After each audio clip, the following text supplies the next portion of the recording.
El doctor Santiago Niño Becerra, catedrático de Estructura Económica en el Instituto Químico Sarriá School of Management de la Universidad Ramon Llull, nos venga a dar su visión actual de cómo estamos desde el punto de vista de la economía. Y ya saben ustedes, según todas las noticias, que este año las cosas pues parece que van peor que otros años. Hace un par de años nos dijo: cada uno va a tener que responsabilizarse de su salud porque si no, esto no va a ser sostenible. Estoy encantado de que esté aquí el profesor Niño Becerra y ilusionado por saber qué nos va a comentar. Don Santiago Niño Becerra.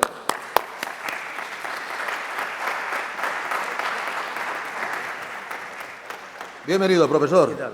¿Qué tal? ¿Cómo lo vemos? ¿Qué? La economía está mal, ¿no? Mal. Ahora nos lo cuenta. Bien. Muchas gracias. Perfecto.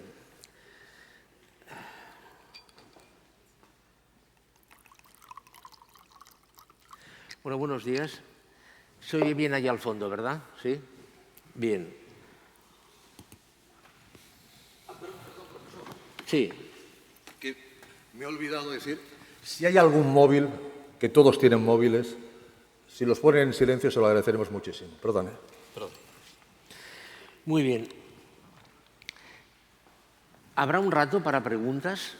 Sí. Bueno, yo voy a ir muy rápido porque creo que este tipo de cosas son sobre todo ustedes los que tienen que comentar más, ¿no? O sea, yo me dedicaré a hacer una serie de flashes, a exponer una serie de flashes y razonamientos muy telegráficos y a partir de aquí ustedes pueden comentar. Bien, hay un concepto que evidentemente los políticos no tienen, el color del político da igual, y es el concepto este de tendencia.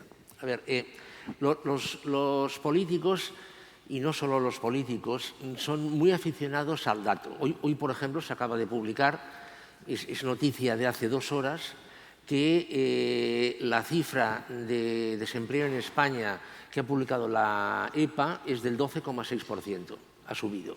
Bien, este es un dato. Y es verdad, evidentemente.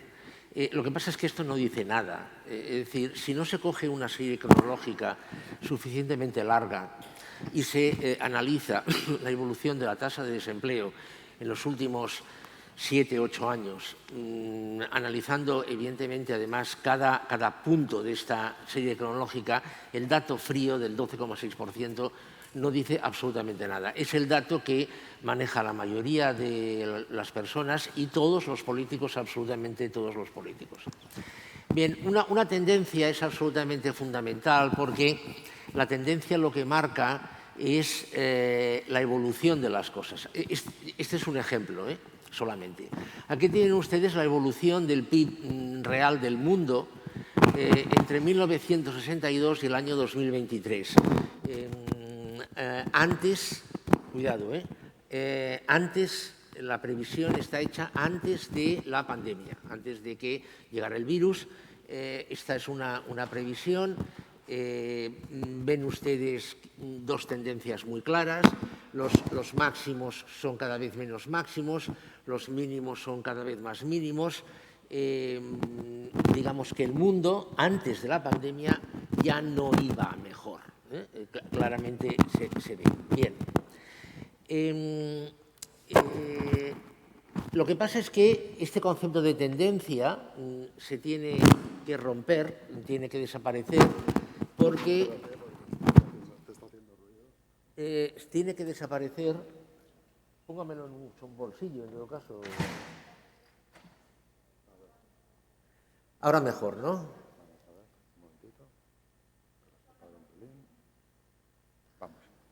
Bien, como decía, este concepto de tendencia ya desaparece, ha quedado roto. ¿Por qué? Porque lo que sucedió con el virus significó una caída en vertical, como pueden ver ustedes, en el segundo trimestre del 2020, y esto hizo que todas las conclusiones que se habían tomado a partir de un punto desaparecieran. Aquí tienen ustedes la evolución del PIB del mundo entre 1970 y el 2022. Vean ustedes que la tendencia hasta 2008-2009 era bastante homogénea, bastante uniforme. Estamos hablando del mundo, o sea, no piensen en lo que le pasó a su vecino o a su vecina, nivel mundo. Lo que pasa es que cuando se produce un cisne negro como fue el virus, esta tendencia queda rota y hay que pensar en otras cosas completamente distintas. Es decir, hemos entrado en una dinámica, y esto ustedes lo están viendo cada día cuando van al supermercado a hacer la compra, cuando llenan el depósito de su vehículo, cuando les informa el banco de lo que va a pasar con su hipoteca, etcétera, etcétera. O sea, estamos en otra dinámica totalmente diferente. Bien, otra de las cosas que ha sucedido es la velocidad de degradación que ha alcanzado las previsiones económicas. Aquí tienen ustedes, por ejemplo, la evolución del PIB de España. He tomado únicamente previsiones de organismos serios, como pueden ustedes ver, están a la izquierda, y coge únicamente 6 meses, desde el 19 de abril al 19 de octubre. Bien, en el año 2022 vean ustedes que hay una cierta homogeneidad, es decir, que lo que se dijo en abril es bastante semejante a lo que se ha dicho en octubre. Es verdad que hay una previsión, la del Consejo General de Economistas, que está un poco más baja, pero bueno, hay una cierta homogeneidad. Insisto, ha variado muy poco la previsión de crecimiento para el año 2022 entre el abril y octubre. Bien, fíjense lo que pasa en 2023. En el 2023, el 19 de abril, en su informe de primavera, el Fondo Monetario Internacional dijo que la economía española iba a crecer el 3,3%. Todo el mundo, ustedes no sé si recuerdan lo que pasó, los comentarios que se hicieron cuando el fondo publicó sus previsiones. Todo el mundo dijo que el fondo estaba loco, que eso era ridículo, pensar que España solamente iba a crecer el 3,3%, España iba a crecer muchísimo más el año que viene, porque la recuperación española ya estaba en marcha. El gobierno, evidentemente, pues tiró las campanas al vuelo. Bien, la última previsión que se ha hecho, la última, es la de Goldman Sachs, del 19 de octubre, y ha bajado la cifra al 0,6%. Es decir, no solamente España va a crecer muy poco, y además yo estoy convencido que no va a ser la última antes de que acabe el año, sino además, fíjense ustedes la velocidad de la degradación de estas previsiones. Es decir, en términos económicos, en términos estadísticos, pasar de un 3,3 a un 0,6 en 6 meses es una absoluta exageración. Pero es que pasa otra cosa. Fíjense ustedes, cogiendo el largo plazo hasta el 2027, el Fondo Monetario Internacional es el único que llega tan lejos en sus previsiones, se han de tomar siempre a nivel de tendencia.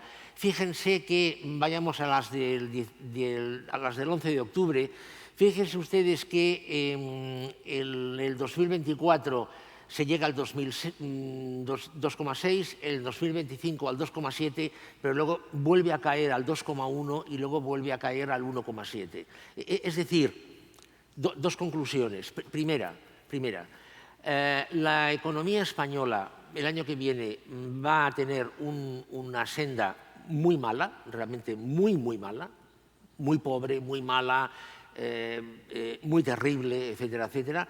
Pero además lo que sucede es que luego empieza a recuperar y luego vuelve a caer otra vez.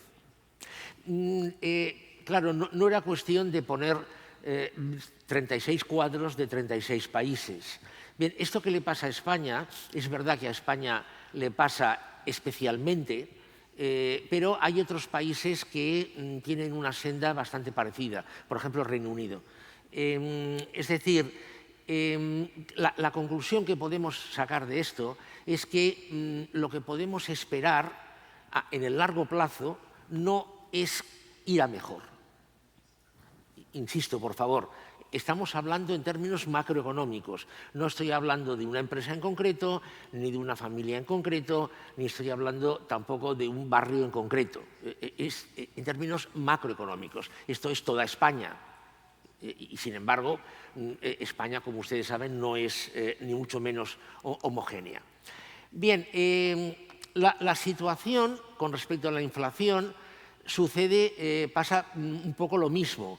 Fíjense ustedes que en abril, el 19 de abril, el Fondo Monetario Internacional dijo que la inflación para este año iba a ser del 2,7 y la OCDE, en su informe de septiembre, dijo que la inflación en España iba a llegar al 9,1 este año, el año 2022. Pasar de un 2,7 a un 9,1 en una diferencia de 5 meses es una absoluta exageración. La inflación se modera hasta el 5,6, 5 y algo en el 2023 y luego va cayendo. Es decir, ¿qué podemos esperar? Lo que pasa es que si tenemos una inflación tan alta este año y también muy alta en el 2023, esto va a tener consecuencias en los años posteriores. Es decir, la inflación nos va a causar muchos problemas durante bastante tiempo a nivel de suministros, en fin, y sobre todo poder adquisitivo.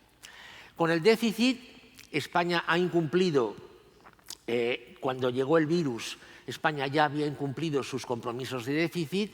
España, vean ustedes que todas las previsiones apuntan que no va a alcanzar antes del 2027 el 3%, que es el déficit barrera, el déficit frontera que marca las condiciones de equilibrio de Bruselas, lo cual, claro, ¿qué quiere decir esto? Bueno, pues quiere decir que una vez ya acabe el año 2022-2023, que es el plazo que Bruselas ha marcado para corregir las diferencias, a España se le van a exigir cosas.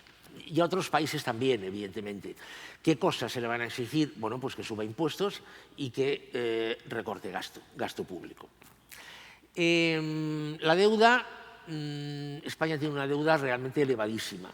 Vean ustedes que no hay absolutamente ninguna previsión que baje por debajo del 100% del PIB.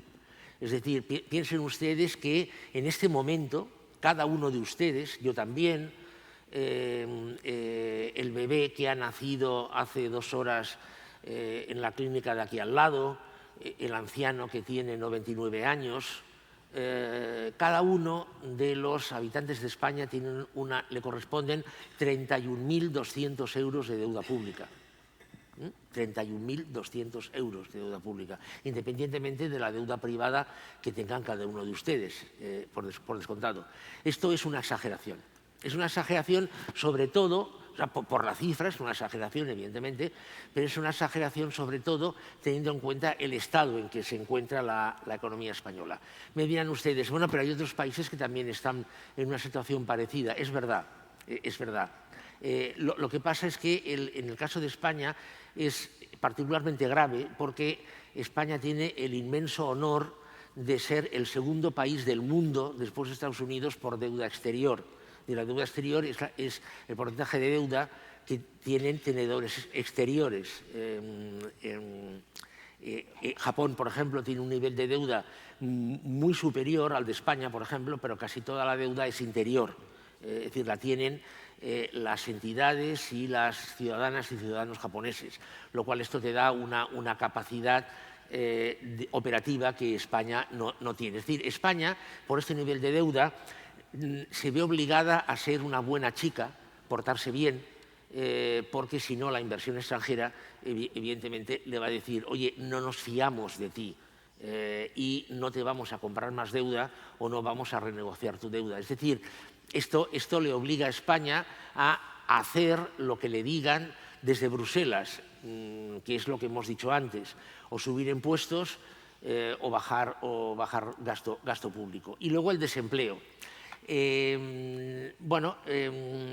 Fíjense ustedes que a veces, o sea, lo que decíamos, ¿no? la evolución de los cambios, ¿no? Estamos en el año 2022. La última previsión, la de Funcas, la Federación de Cajas de Ahorros, marca el 12,4 para el año 2022, previsión del 18 de octubre. Estamos ya en el 12,6, que es, como decía, es el dato que ha aparecido hoy. El dato del desempleo, esto lo digo entre paréntesis y un poco al margen de la conferencia. Los datos de desempleo son bastante, digamos, ficticios, entre comillas. ¿Por qué? Porque esto es porcentaje de población no ocupada entre 15 y 65 años sobre población entre 15 y 65 años que manifiesta que desea trabajar. Este es el dato que recoge este cuadro. Lo que pasa es que aquí no se recoge la cantidad de horas trabajadas. Piensen ustedes, por ejemplo, que para la encuesta de la población activa, si una persona trabaja una hora, la semana anterior a calcular la tasa de paro, esa persona está ocupada, trabajando una hora. En Estados Unidos es en un mes, una hora en un mes. O sea, claro, hay que entrar en el ajuste fino para ver el análisis del dato. Bien, el gran problema que tiene España, después de ver esta visión y siguiendo con este estudio tendencial, el gran problema que tiene España es el de la productividad. Este gráfico está sacado de un estudio que publicó Bloomberg en el año 2020 y contempla la productividad en 4 países, en Alemania, en Francia, en Italia y en España, tomando como índice 100 la productividad en el año 1995. Hasta el año 2020 es la realidad, es lo que pasó, y a partir del año 2020 entran las previsiones de Bloomberg. Bien, con este gráfico podríamos estar comentando mucho rato, no vamos a estarlo porque evidentemente no se trata de esto. Simplemente este gráfico lo he puesto para que vean ustedes el futuro que de alguna forma le espera a España. Es decir, a España y a Italia les espera un futuro de una productividad con una productividad muy baja, hasta el año 2050. Insisto, quédense con la idea, quédense con la tendencia. Da igual que la línea esté un poquito más arriba o un poquito más abajo. O sea, lo importante es que España desde el año 1995 ha visto decrecer su productividad y que a partir del año 2025 aproximadamente la productividad de España declina y a partir del 2030 se estanca. ¿Por qué es tan importante la productividad? La productividad es tan importante porque, en primer lugar, marca la competitividad. Una empresa es tanto más competitiva cuanta más alta es la productividad. La productividad también viene marcada por el valor añadido de una empresa, de una zona, de un país, etcétera, etcétera. Ese es el valor añadido que genera. Esto ustedes lo entenderán muy fácilmente. Tiene mucho más valor añadido un coche Ferrari que un Seat Ibiza. O sea, en consecuencia, España fabrica muy pocos Ferraris y fabrica pues, más Ibizas o bastantes Ibizas. Entonces, claro, aquí hay un problema. Y además la productividad lo que te marca es, por el otro lado, por el lado de la demanda, el nivel de PIB per cápita, salario personal, renta disponible, capacidad de pagar impuestos y capacidad de ahorro. Es decir, en los próximos 30 años no podemos esperar a nivel global de España una situación buena. Insisto, por favor, es muy importante. No estoy hablando ni de un barrio, ni de una ciudad, ni de una familia, ni de una empresa, ni de una persona. España. Bien. Este cuadro un poco lo he puesto para un poco deshacer mitos. Este es un estudio que yo hice, lo publiqué hace unos meses, y es la evolución del salario. La línea azul fuerte o negra es el salario medio anual en euros corrientes y la línea naranja es la evolución del salario medio anual en euros del año 2000. El periodo contemplado va del año 2000 al año 2021. Bien, fíjense ustedes lo que pasa. Por esto es tan importante, o sea, la función de este gráfico tiene una función dentro de esta conferencia, pero además tiene una función divulgativa. ¿Qué dicen los políticos? Los políticos dicen que, o ¿qué dirían los políticos? O si estuviera aquí un político, ¿qué diría? Fíjense ustedes, el salario medio en España ha pasado de unos 17.000 euros en el año 2000 a unos 28.500 en el año 2021. Está muy bien, ¿no? O sea, está francamente bien, ¿no? O sea, de 17.000 más o menos a 21.500. Está bien, ya. Lo que pasa es que en términos reales, es decir, descontando el impacto que ha tenido la inflación, la verdad pura y dura es que el salario en España ha pasado de 17.000 euros en el año 2000 a unos 16.500 en el año 2021. Es decir, el salario real en el año 2021 en España es más bajo que en el año 2000. Ahora me dirán ustedes, bueno, pero en España el consumo ha aumentado. ¿Cómo ha aumentado el consumo? A base de deuda. A base de deuda. El endeudamiento privado, el endeudamiento de personas y familias es mucho más elevado en el año 2021 que en el año 2000. Bien, dentro de esta conferencia, este gráfico, la importancia que tiene es decir eso, o sea, porque esto está vinculado a la productividad. La productividad ha sido baja y esto ha hecho que los salarios no aumenten.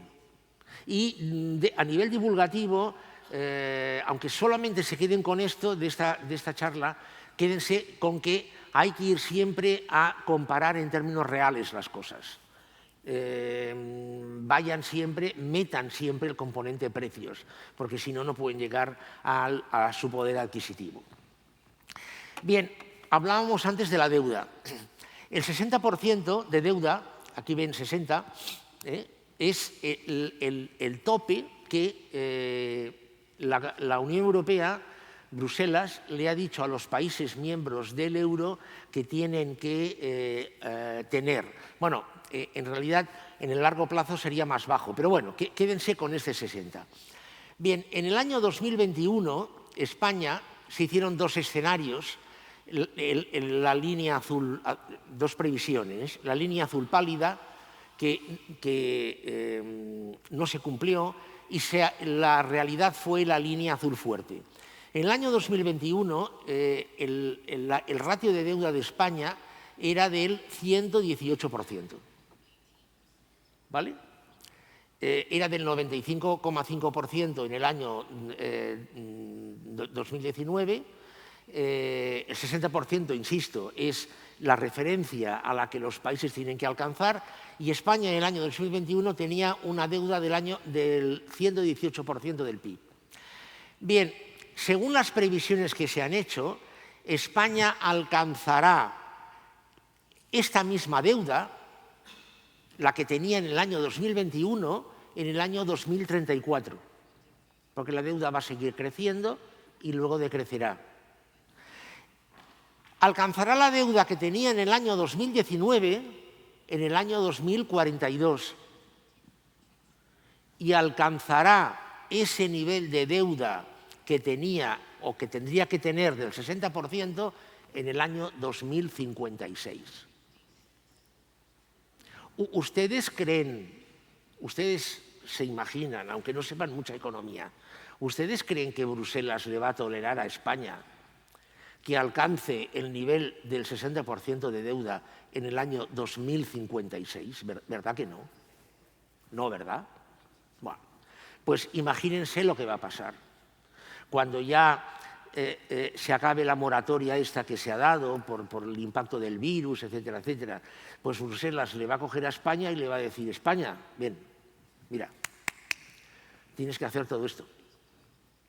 Porque, claro, resulta que si tú no lo haces y los demás lo hacen o se acercan más, como tú eres miembro del euro, vas a afectar negativamente a la economía europea, vas a hacer que el euro no tenga el valor que deba tener, en fin, etcétera, etcétera, etcétera. Bien, la otra cara de la moneda, este gráfico es muy complicado, también podríamos estar hablando mucho rato de este gráfico, vamos a resumir mucho.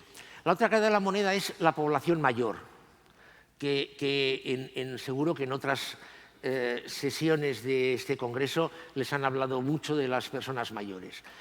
Este gráfico está sacado de un estudio que hizo la OCDE y recoge la población mayor de 65 años en relación a la población entre 15 y 64 años. ¿Por qué en relación a la población entre 15 y 64 años? Porque esa es la edad, al menos hasta ahora, en la que las personas podían trabajar. Podían trabajar de una forma normal. Es verdad que hay gente mayor de 64 años que trabaja, pero vamos, se toma como parámetro esta población entre 15 y 64 años. Bien, hay muchos países aquí. Bien, España está señalada. Fíjense lo que pasa en España. En España hay tres momentos recogidos. El rombito es el año 2011, el asterisco es el año 2030 y el tope de la barra es el año 2060. Lo mismo que antes. Da igual que el asterisco o la barra esté un poquito más arriba o más abajo. Lo importante es la tendencia. Bien, fíjense lo que pasa. En España va a ser, al menos en teoría, uno de los países que en el año 2060 va a tener un mayor número de población o de ratio de personas mayores de 65 años, o sea, es decir, personas que en teoría ya no trabajarán en relación a personas que en teoría estarán trabajando. Con toda la implicación, evidentemente, luego si quieren podemos analizar otros países, pero bueno, en España, insisto, es uno de los países donde este ratio es más alto. Y esto tiene un claro impacto, evidentemente, en el bienestar. Aquí en este gráfico tienen ustedes, es un gráfico que está sacado de un estudio que realizó la Société Générale en el año 2005. Lo que hizo fue aplicar un modelo econométrico a la evolución de una serie de parámetros y estimó el PIB per cápita en el periodo 2005-2050, tomando como índice 100 el PIB per cápita del año 2005. De todos estos países que tienen ustedes aquí. Es verdad que el PIB per cápita que más cae es el de España, pero ahora no nos interesa este tema, no nos interesa. Fíjense en que el PIB per cápita de todos los países cae. Todos. También sería muy largo comentar por qué. Quédense con una idea resumen. En general, y en términos medios, las cosas de la economía en todos estos países, que como ven ustedes están los más importantes de Europa, no van a mejor. Insisto que es verdad que hay unos que van peor que en otros, ¿vale? Pero quiere decir que no en todos va a mejor, ni mucho menos. Bien,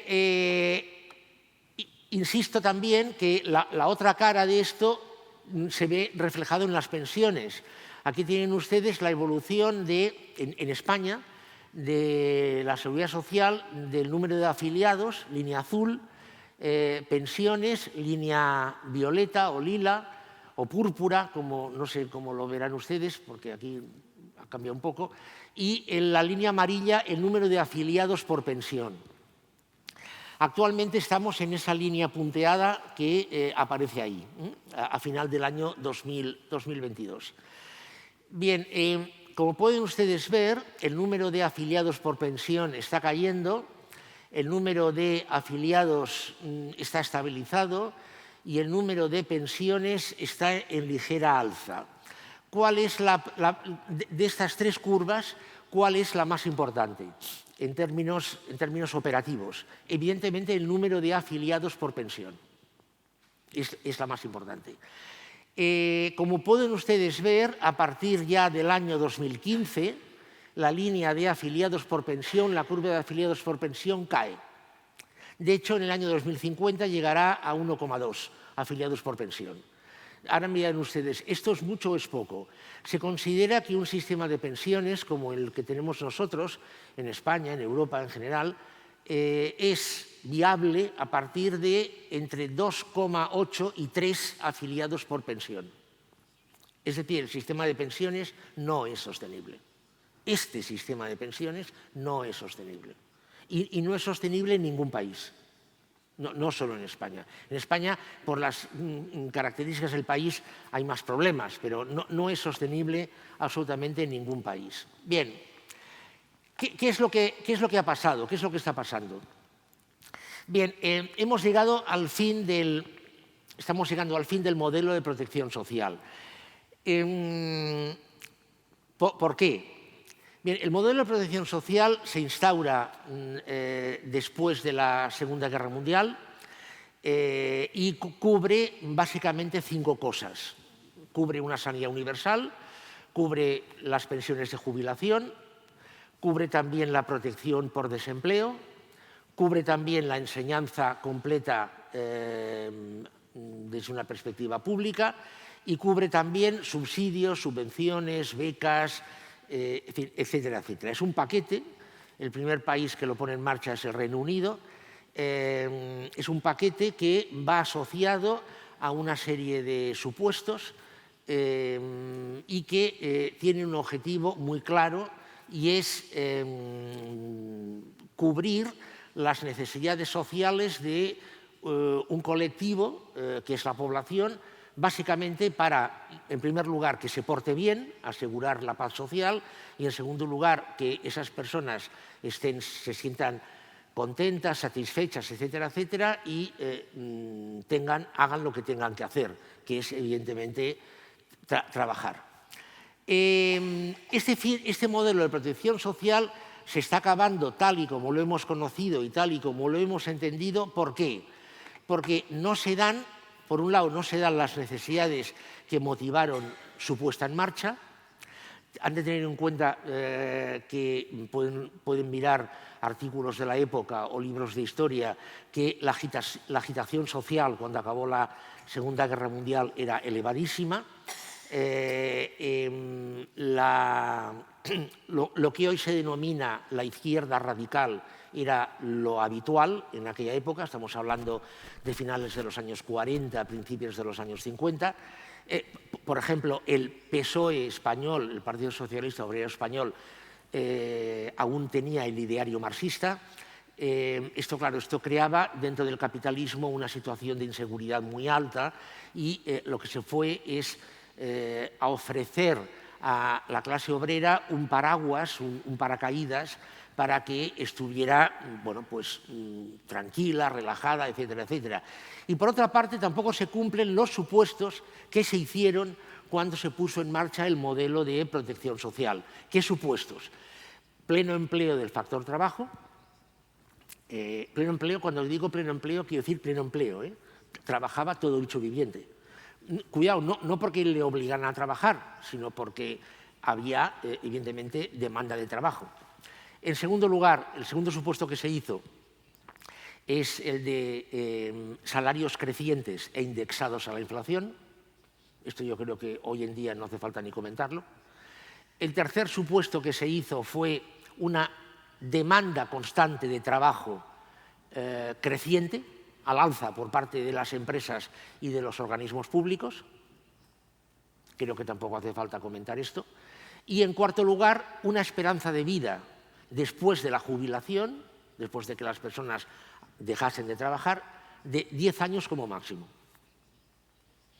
Hoy estamos sobre los 24, entre 24 y 27 años. Bien, de estos 4 supuestos no se cumple absolutamente ninguno. Y por otra parte, las necesidades que motivaron la puesta en marcha, que es comprar esta paz social, tampoco se dan, porque hoy a través de la tecnología y a través del exceso de oferta de trabajo no hace falta, ¿no? Con lo cual, el modelo de protección social que hemos conocido no es sistemáticamente necesario ni económicamente sostenible. A esto se le han querido dar razones ideológicas. Yo creo que razones ideológicas no hay absolutamente ninguna. Es decir, muchas veces se intenta vincular la ideología con la economía. Yo creo que la economía no tiene nada de ideología, ni una brizna de ideología. La economía son números, es racional, es fría, es totalmente cartesiana. No hay, en la economía no hay sentimientos y en consecuencia no hay ideología. Con lo cual yo creo que razones ideológicas absolutamente ninguna. Bien, el modelo de protección social evidentemente no se va a acabar de hoy para mañana, está en un tránsito y está en un tránsito de una situación clara a otra situación que cada vez está más clara. Es decir, está en un tránsito de que el individuo juega o jugaba un papel pasivo, es decir, usted, ciudadana, ciudadano, no se preocupe de nada, no piense, usted simplemente haga lo que le tienen que decir, el sistema le protege, si se porta bien, es decir, usted está protegida o protegido. No invente, no piense. Esto es la situación que hemos vivido y que de alguna manera aún vivimos cada vez menos, pero de alguna manera aún se vive. Bueno, de esa situación, cuando se daban aquellos supuestos que hemos visto antes, etcétera, etcétera, estamos pasando a una situación en la que el individuo ha de desempeñar un papel cada vez más activo. ¿De qué forma? El individuo o la individua, que suena muy mal, ya sé, ha de ser cada vez más responsable de lo que hace. Es decir, esta persona ha de desempeñar, ha de llevar a cabo acciones que contribuyan a su protección. El ejemplo que se pone siempre: fumar es malo. Hasta ahora nos han estado diciendo que fumar es malo. Ya, pero es que ahora ya está sucediendo que en según qué países, con según qué patologías, a las personas que fuman no se les trata. Así de fácil. Oye, pero no llegarán a morirse. Sí, se llegan a morir. Sí. Se llegan a morir. Y esto, es decir, puede que ustedes piensen, bueno, pero esto es de alguna forma hacerse trampas al solitario. Es decir, como no hay dinero para financiar todas las necesidades que la salud necesita, a la persona se le cargan con responsabilidades para que así ahorrar dinero. Sí, pero no lo vean de esta forma. Es decir, la primera posibilidad o el primer supuesto, es decir, usted no piense, usted simplemente haga lo que le digamos nosotros, no se preocupe. Esta es una postura muy cara, es muy cara, pero aparte de eso es muy compleja, es muy complicada. La otra es aligerar los organismos públicos, es aligerar estas responsabilidades en la persona. Oiga, usted ha de ser responsable de su colesterol, usted ha de ser responsable de hacer ejercicio, usted ha de ser responsable, etcétera, etcétera, etcétera. Claro, y esto evidentemente tiene consecuencias. ¿Cómo se llega a esta situación? ¿O cómo se cultiva, cómo se incrementa, cómo se entra en este mundo de la responsabilidad? Evidentemente, previniendo. ¿Previniendo qué? Las consecuencias negativas. Y evitando, por descontado, aquellas situaciones que sean malas, que sean perniciosas. Es decir, el concepto claro que se ha de tomar de esta historia es que es verdad que la causa que ha puesto en marcha todo el proceso ha sido y es la de que no hay fondos, esto es cierto, es verdad, pero ha llegado a una situación en la que la persona ha de ser responsable de sus actos. Y la única forma de que esto sea así es previniendo. Respecto a seguridad, respecto a estado anímico, la famosa salud mental, etcétera, etcétera, y la salud física. Claro, sería objeto de otra conferencia que hablásemos de qué pasa con las pensiones, en fin, etcétera, etcétera. Aquí, evidentemente, por el marco en el que estamos, nos movemos sobre todo en el marco de la salud. Bien, yo creo que esta organización, OAFI, les puede ayudar, guiar bastante en esta línea. Yo hace bastante tiempo que conozco al doctor Vergés y el doctor Vergés, al margen de que es un médico excepcional, es una persona que yo creo que y que estoy convencido que sabría operar un fémur, por descontado. Pero eso es curar, eso es curar. Es un absoluto experto, y esto lo ha trasladado a su fundación, claro está, de la prevención. Insisto, quédense, por favor, de todos estos minutos que yo llevo hablando, quédense con una idea de que cada vez va a haber menos pasta pública para salud, que al fin y al cabo son sus impuestos, pero va a haber cada vez menos pasta para salud y que va a ser responsabilidad de ustedes, a través de distintas vías, el prevenir los problemas que su salud pueda tener. De que se acabarán muriendo, evidentemente, yo también y todos, porque la esperanza de vida eterna no existe, ¿no? Y hoy, vuelvo a insistir, creo que organizaciones como esta les pueden ayudar bastante. Gracias. Muchas gracias, don Santiago. Muchas gracias, don Santiago. Es un poco lo que decíamos al principio, ¿no? Que cada uno sea responsable de sus actos, responsable de cuidarse de su propia salud. Tenemos tiempo para un par o tres de preguntas, que yo creo que siempre es muy interesante. Aquí don Fernando, luego el doctor Vergés también, y también el profesor Carrey, ya nos copan. Yo quiero decir que todas las preguntas que ustedes quieran formularle al profesor Niño Becerra, hay varios problemas. El timing del congreso, el timing de la agenda del profesor, pero todas las preguntas nos las pueden enviar a OAFI y de una manera u otra se las vamos a responder. Nos comprometimos ayer a esto y nos seguimos comprometiendo. Profesor García Alonso, muchas gracias. Adelante. Al profesor Niño Becerra por su ejercicio de prospectiva. Pero hay que aclarar que la prospectiva es algo que cuenta lo que podría pasar, no lo que va a pasar. Por lo tanto, hay que dejar muy claro que los economistas, una de sus especialidades es predecir el pasado correctamente y equivocarse en el futuro. Entonces, es muy importante pensar que esto es lo que podría pasar, ¿eh? Y está muy bien que si pasara esto, las soluciones que nos apuntan son fantásticas. Pero hay que dejar muy claro que hacer estas predicciones a tan largo plazo no son más que un ejercicio puramente intelectual, académico, econométrico, que no debe llevarnos a la depresión. Y yo no hablo por hablar, es decir, yo durante muchos años de mi vida he trabajado con un gobierno y con otro y he dado datos, concretamente los datos que yo daba eran de gasto farmacéutico, y yo daba datos de que el gasto crecía 2 dígitos y inmediatamente se hacían prospectivas de que íbamos al desastre, se hundiría el sistema, no se pagarían los medicamentos. Todo aquello que se preveyó falló estrepitosamente. Y naturalmente, cuando en algún momento yo anunciaba que de 2 dígitos había bajado 1 dígito, salía el político de turno a uno de mis jefes diciendo que era gracias a nosotros, a nuestras medidas. Todo esto es una broma pesada, es decir, la capacidad que tenemos los humanos de influir directamente en estas... claro, la economía, decía usted que son números, son cifras, es matemática.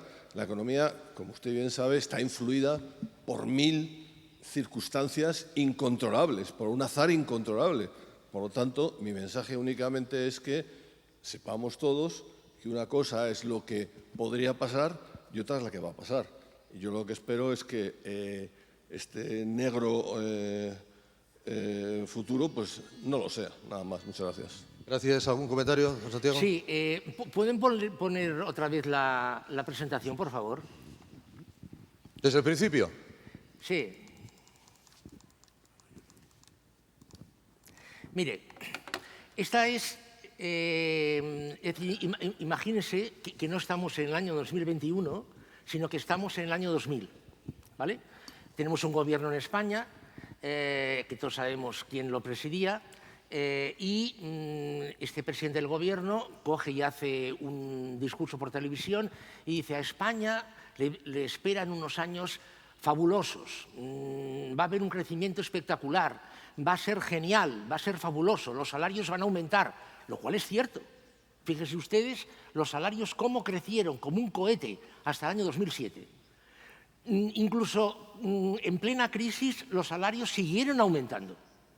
De hecho, los salarios en España se estabilizan en el año 2013, pero crecen un pelo todavía. Sin embargo, la realidad vista en el 2021, ¿cuál es? Que en términos reales somos más pobres que en el año 2000. Esta es la realidad.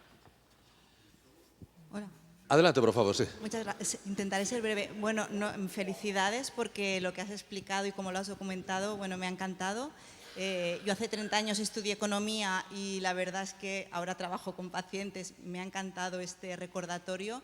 Sí que es verdad que ya se hacían proyecciones un poco fatalistas, ahora cada vez está todo más tensionado, pero mi pregunta concreta es, igual que tuvimos en un momento ya de colapso una revolución industrial que lo cambió todo, ¿estas previsiones contemplan que pueda haber una revolución que probablemente será tecnológica o que igual aquí ni nos la podemos imaginar, que cambie un poco todas estas tendencias de aquí al 2060? Digo, para no irnos con tan mal sabor de boca. A ver, esto ¿tenemos mucho tiempo o poco? Poco, bien. Iremos rápido. A ver, usted se ha referido a una cosa que va mucho más allá, que es el cambio de sistema. Es decir, los sistemas económicos tienen todos, desde en los últimos 2000 años, y no me pregunte por qué, porque nadie lo sabe, tienen una duración entre 240 y 260 años. Nuestro sistema, el sistema capitalista, nace alrededor, o sea, cuando acaban las guerras napoleónicas, alrededor de 1815, 1820, es cuando empieza el sistema capitalista. Bien, el anterior sistema, el mercantilista, empieza alrededor de 1590, 1600, bueno, etcétera, etcétera. Bien. Aquí, en este gráfico, que cojo el de la productividad, fíjese que a partir aproximadamente del año, vamos a Alemania evidentemente, ¿no? A partir del año 2025, aproximadamente, un poco antes de 2025, la productividad empieza a crecer de forma ininterrumpida en Alemania. Aquí ya estamos contemplando que Alemania se está preparando para un cambio de sistema. Es decir, ¿qué estamos hablando aquí? De tecnología como clara protagonista, estamos hablando de un incremento brutal de la productividad, estamos hablando, no me preguntes sobre el desempleo, por favor, el desempleo no. Estamos hablando de que una creación de valor añadido en aumento y es decir, estamos hablando de un país, de una economía que está totalmente integrada en la evolución. Y estamos hablando de España o Italia, de economías que están totalmente estancadas. Aquí ya se está preparando un cambio de sistema. Lo que pasa, es decir, economías que están en el futuro y economías que no lo están. ¿Alguna pregunta más? Sí. Buenos días a todos. Agradecerle su charla porque creo que muchos de los asistentes hemos entendido un poco más cuando nos hablan de algunos datos y no entendíamos qué querían o cómo se entendía eso. Yo voy a hablar más adelante sobre una patología que se llama obesidad. Yo mismo he estado presente delante de la ministra de Sanidad y en algún momento se le ha intentado decir que es más económico trabajar antes la obesidad de que llegue a una persona con obesidad. Esa persona no consideraba la obesidad una enfermedad. Punto número 1, que tenemos un grave problema en España. Y punto número 2, ¿cómo conseguimos convencerles de que inviertan cuando la vida llega para prevenir una obesidad en un futuro? Y gracias de nuevo por su conferencia. Bien, si usted es un experto en obesidad, usted sabrá que uno de los países del mundo donde más se ha estudiado el tema es en Estados Unidos y que hay una correlación directa entre la renta disponible y la obesidad. Bien, yo no estaba presente en aquella conversación que usted tuvo con la señora ministra, ni he hablado con ella, pero yo me imagino que cuando la señora ministra le dijo lo que le dijo, la señora ministra estaba pensando en dos cosas. Primera cosa, usted le estaba hablando de un problema que iba a venir, bueno, que ya estaba, ¿no? Pero que iba a venir. Es decir, una persona que va ganando peso y se transforma en obesa o en obesidad mórbida, va a dar problemas mañana. Y esta señora sabía, me lo invento, que en el Hospital X de La Coruña hay una lista de espera en prótesis de rodilla de 8 meses y que dentro de 3 meses hay elecciones autonómicas en Galicia. Y ahí tiene un problema político me lo callo. Con lo cual, el problema que usted les ponía de la obesidad, para ella no era un problema, porque posiblemente cuando ese problema estalle, ella ya no sea ministra. Con lo cual, ¿me explico? Pues eso. El cortoplacismo político. Una última pregunta, por favor, adelante. Pues sí, un comentario y quizás una pregunta después. Sobre lo que las proyecciones quizás son pesimistas, yo quiero decir que hace 25 años había científicos que dijeron, cuidado, viene el cambio climático y nadie quería creer y todos decían ya. Entonces es muy importante escuchar a los que hacen previsiones porque quizás también ayuda a despertar las mentes, que se das cuenta que algo va a pasar. Y al nivel, y me encanta este slide de la productividad, yo, por ejemplo, muy concreto, tengo una startup, ¿vale? Y tengo un programa donde pedimos becas europeas para ayudar a la recerca. Pues ayer me dijeron que para el mismo proyecto, el programa Eurostar, si pido ayuda, en Francia me dan 2 millones, en Madrid me da solo 400.000. Es el mismo dinero que viene de Bruselas, pero París me va a dar 2 millones y Madrid solo 400.000. Entonces, la pregunta, claro que Alemania y Francia van a su productividad para que invierten en I+D, para que apoyan a la startup. ¿Qué podemos hacer aquí para que el gobierno se despierta y da cuenta que si no apoyamos a innovación, claro que estas proyecciones que son fatalistas van a ser la verdad? ¿Qué podemos hacer? ¿Cómo podemos juntarnos para que se despiertan arriba en el gobierno?